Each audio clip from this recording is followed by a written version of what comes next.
Ukrainian forces have destroyed Russian invaders and their equipment, new footage shows, as the defending military continue to repel Vladimir Putin's army.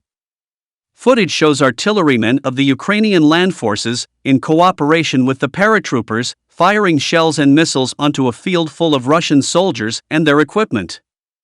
An array of tactical bunkers filled with enemy armored vehicles can be seen from above before areas of the field begin to explode and fill with smoke. Several vehicles attempt to flee the bombing, but further shelling prevents them from doing so.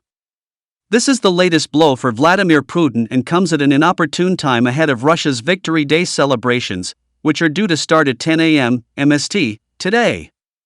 Russia's largest national holiday remembers the Soviet Union's victory over the Nazis in World War II.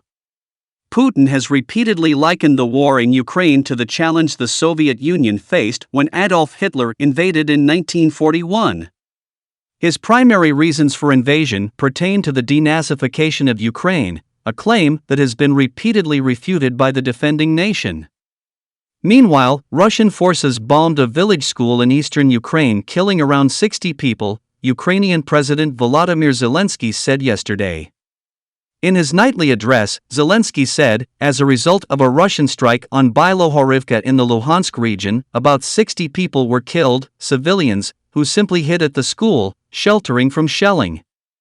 The governor of the Luhansk region said about 90 people were sheltering at the school in Bilohorivka on Saturday when it was bombed. There was no response from Moscow to the news. It is the latest in a series of atrocities Russia has reportedly committed after it emerged over the weekend that they had targeted a makeshift shelter with hundreds of women and children in Mariupol. Leaders of the Group of Seven, G7, industrial nations accused Putin of bringing shame on Russia in a meeting on Sunday. The group vowed to deepen Russia's economic isolation and elevate a campaign against Kremlin-linked elites. It also promised to phase out and even ban Russian oil. They said in a statement, Putin's actions bring shame on Russia and the historic sacrifices of its people, referring to Soviet Russia's role in defeating Nazi Germany 77 years ago. Mr. Zelensky later hailed the even greater willingness of the West to help Ukraine in its right against Russia.